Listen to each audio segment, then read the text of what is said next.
ગુજરાતના રાજકારણના સૌથી મોટા સમાચાર ગુજરાતની રાજનીતિમાં થઈ શકે છે મોટી હલચલ। આણંદ બેઠક પર નવા જૂનીના એંધાણ જોઈ ચૂંટણીના ધમધમાટ વચ્ચે મિતેશ પટેલને દિલ્હીનું તેડું। ભાજપના ઉમેદવાર છે મિતેશ પટેલને દિલ્હી કેમ બોલાવાયા છે તેને લઈને ચર્ચાઓ ચાલી રહી છે। મિતેશ પટેલને લઈને ચાલી રહી છે અનેક અટકળો। હાલમાં આણંદથી ભાજપમાં મોટા સમાચાર લઈને આવી રહ્યું છે। મિતેશ પટેલને આણંદનું તેડું આવી ગયું હોવાની જાણકારી હાલમાં મળી રહી છે। ગુજરાતના રાજકારણના સૌથી મોટા સમાચાર તે માટે કારણ કે હાલના સાંસદ અને ફરી એક વખત રિપીટ કરાયેલા મિતેશ પટેલને અચાનક કેમ બોલાવવામાં આવ્યા છે દિલ્હી તેને લઈને ચર્ચા શરૂ થઈ ચૂકી છે।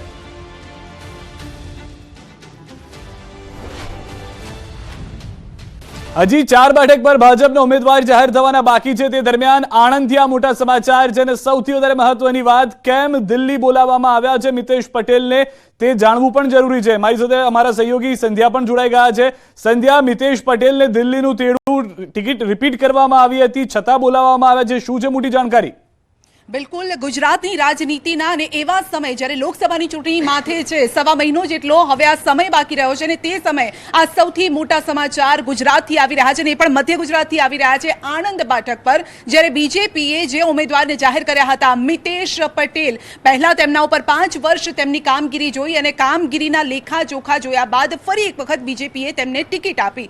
પરંતુ સમય એવો છે કે આ સમય જે છે કોઈ પણ ઉમેદવાર માટે ચૂંટણી પ્રચારમાં જવાનું છે, કોઈ પણ ઉમેદવાર હોય ગામડે ગામડે અત્યારે પ્રચાર કરી રહ્યા છે અને એવા સમયે જ દિલ્હીથી આ તેડું આવ્યું છે, હાઈકમાન્ડ તરફથી આ તેડું આવ્યું છે મિતેશ પટેલને। મિતેશ પટેલ આણંદમાં બકાભાઈ નામના નામથી પણ તેઓ ઓળખાય છે, હુલામણા નામથી તેઓ ઓળખાય છે, લોકો તેમને પ્રેમ કરે છે તેવું કહેવાય છે। ખેડૂત પરિવારમાંથી તેઓ આવે છે અને જે મધ્ય ગુજરાતનો આ વિસ્તાર છે, આણંદનો આ વિસ્તાર છે તે ખેતી પ્રધાન છે, આ વિસ્તાર આખો છે ખેતી પશુપાલન સાથે જોડાયેલો છે અને તેમની સાથે નજીકનો ઘરોબો પણ તેમનો છે। પરંતુ આ સમય તેમના પ્રચારનો સમય છે અને એવા સમયે જ્યારે દિલ્હીથી આ તેડું આવ્યું છે ત્યારે લોકોમાં ચર્ચા પણ એ જાગી રહી છે કે શું કંઈક નવા જૂની થઈ રહી છે, કારણ કે આ સમય એવો હોય છે જ્યારે તેમના મતદારો હોય તેમની સાથે વિતાવવાનો આ સમય છે।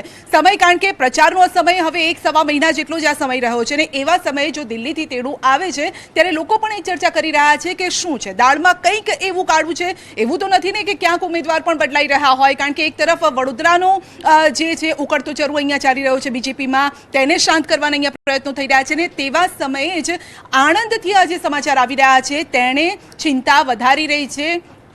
જે તેમના સમર્થકો છે તેઓ પણ એ ચિંતા કરી રહ્યા છે કે શું થશે, કારણ કે અત્યારે કોઈ જ ફોડ નથી પાડવામાં આવ્યો કે કયા કામને લઈને તેઓને બોલાવવામાં આવ્યા છે। સામાન્ય રીતે એવું નથી થતું, જ્યારે પણ ઉમેદવાર જાહેર કરવામાં આવતા હોય ત્યારબાદ દિલ્હી હાઈકમાન્ડ તરફથી આ રીતે કોઈને તેડું આવતું હોય એવું આપણે ભૂતકાળમાં પણ નથી જોયું ને એવા સમયે જ્યારે આ તેડું આવ્યું છે, સવારથી જ જે માહિતી મળી રહી છે ન્યૂઝ 18 ગુજરાતી પાસે જે માહિતી છે તે માહિતી એ પ્રકારની છે કે સવારથી જ તેઓ દિલ્હીમાં છે, પરંતુ જ્યારે તેમને પૂછવામાં આવ્યું અથવા તો તેમનો સંપર્ક કરવામાં આવે છે ત્યારે તેમનું એવું કહેવું છે કે પારિવારિક કારણોસર હું ત્યાં પહોંચ્યો છું, એટલે આ અંગે કોઈ છે તેમના તરફથી ફોડ પાડવામાં નથી આવ્યો। ત્યારે એ સવાલ અત્યારે વધારે એ રહસ્ય ઘૂંટાઈ રહ્યું છે કે આખરે એવું કયું કારણ છે જેને લઈને દિલ્હી હાઈકમાન્ડે મિતેશભાઈને ત્યાં બોલાવ્યા છે।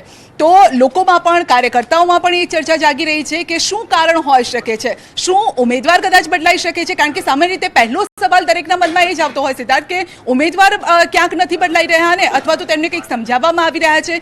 એવું તો નથી કે બીજેપીની અંદર કંઈક એવો ખટરાગ ચાલી રહ્યો હોય જે બહાર અત્યારે ખુલીને ના આવ્યો, શું એવા કોઈ કારણો છે? આ તમામ સવાલો અત્યારે ઊભા થઈ રહ્યા છે, કારણ કે મિતેશભાઈનું અચાનક દિલ્હીથી તેડું આવવું અને તેઓનું ત્યાં પહોંચવું, અત્યાર સુધી તેમનો કોઈ સંપર્ક નથી થઈ શક્યો। ન્યૂઝ 18 ગુજરાતી પણ તેમનો સંપર્ક કરવાનો સતત પ્રયત્ન કરી રહ્યું છે, કારણ કે આવા સમયે ઘણી બધી ચર્ચાઓ વેગ પકડતી હોય છે, પરંતુ કહેવાય છે કે આગ હોય ત્યાં ધુમાડો નીકળતો હોય છે। જોવાનું રહેશે કે આ ક્યાં લાગી છે, કઈ રીતે લાગી છે, ધુમાડો કેટલો ઊંચો જઈ રહ્યો છે, આ તમામ સવાલો અત્યારે ઊભા થઈ રહ્યા છે। પરંતુ એક વાત ચોક્કસ છે કે કંઈક ને કંઈક એવી વાત છે જેને લઈને દિલ્હી હાઈકમાન્ડ તરફથી તેમને બોલાવવામાં આવ્યા છે અને તેઓ દિલ્હી પહોંચ્યા છે।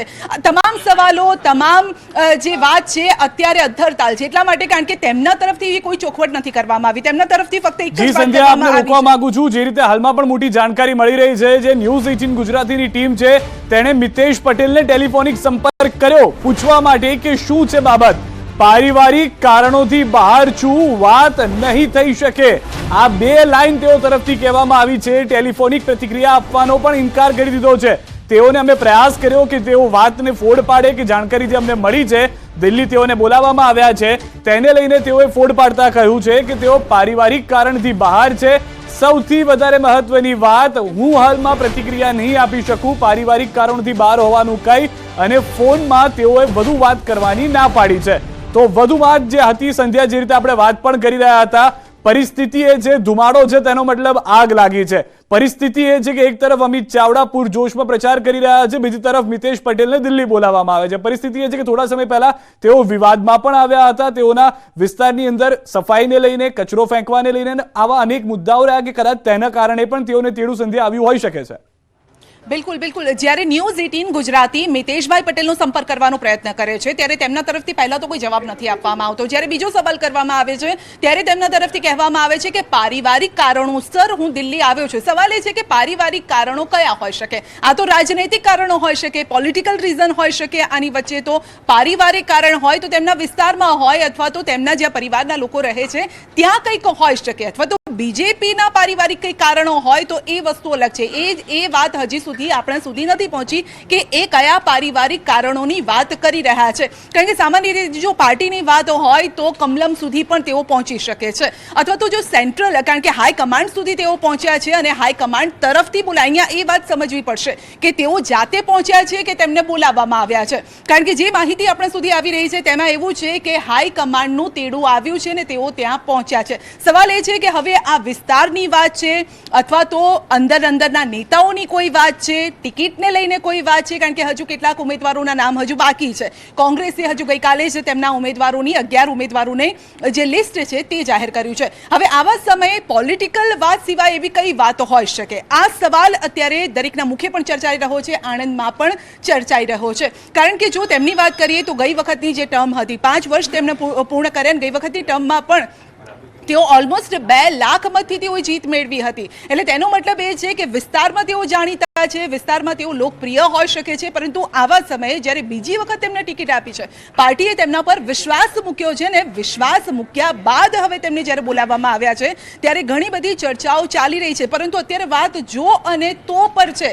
એક્ઝેક્ટ જે કારણ છે, એક્ઝેક્ટ જે રીઝન છે એ હજુ આપણી સામે નથી આવી. ફક્ત એક જ વાત તેમની સામે આવી છે, મિતેશભાઈ તરફથી એક જ સ્ટેટમેન્ટ આપણી પાસે આવ્યું છે અને એ છે કે પારિવારિક કારણોસર હું દિલ્હી આવ્યો છું. આ સિવાય તેમણે બીજી કોઈ જ વાત નથી કરી. એટલે તેને લઈને અત્યારે જો તોની વાત છે, પરંતુ કંઈક એવી વાત છે કે જે ગંભીર પણ હોઈ શકે છે. હવે મિતેશભાઈ માટે ગંભીર હોઈ શકે છે, પાર્ટી માટે હોઈ શકે છે. આ તમામ સવાલો અત્યારે ચર્ચાઈ રહ્યા છે. સંધ્યા, સ્વાભાવિક રીતે જેટલા સમયથી રાજકારણને લઈને આપ કવર પણ કરી રહ્યા છો, આવી પરિસ્થિતિનો અનેક વખત સામનો પણ કર્યો છે ને આવી પરિસ્થિતિમાંથી આપ પસાર પણ થયા હશો. પરંતુ અહીંયા ભલે આપણે જો ને તુંની વાત કરતા હોઈએ, પરંતુ એ વાત તો સ્પષ્ટ છે કે જેમ ભાજપે હજી 4 બેઠકો પર ઉમેદવાર બાકી રાખ્યા છે જાહેર કરવાનું, તેવું આણંદમાં પણ બની શકે કે 5મો એક નવા ઉમેદવાર હોય.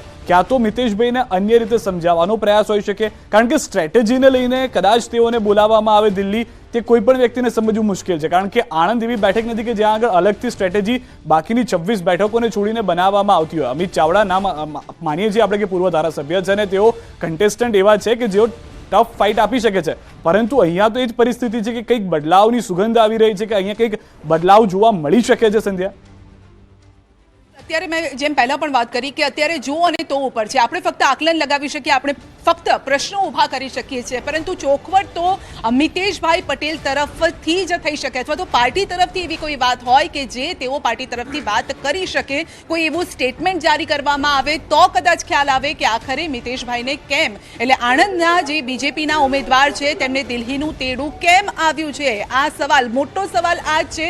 એવા સમયે જે પહેલા પણ આપણે વાત કરી રહ્યા છે સિદ્ધાર્થ, કે એવા સમયે જ્યારે કોઈ પણ ઉમેદવાર હોય, 1.5 મહિનાનું ચૂંટણીનો આ સમય બાકી રહ્યો હોય, તેવા સમયે તેમનો જે આ સમય છે સૌથી કિંમતી આ સમય છે કોઈ પણ ઉમેદવાર માટે.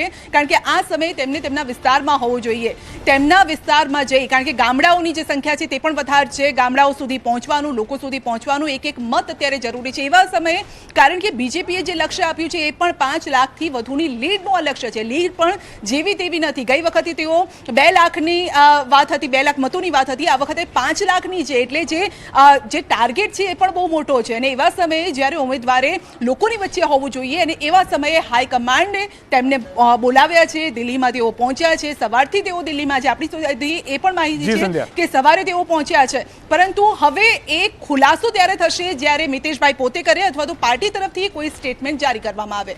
જી આભાર સંધ્યા સમગ્ર માહિતી બદલ. તો જે રીતે હાલમાં જાણકારી મળી રહી છે, પારિવારિક કારણોથી બહાર છું, હમણાં વાત નહીં કરી શકું, ટેલિફોનિક પ્રતિક્રિયા ન્યૂઝ 18 ગુજરાતી જ્યારે સંપર્ક કર્યો ત્યારે આપવામાં આવી છે.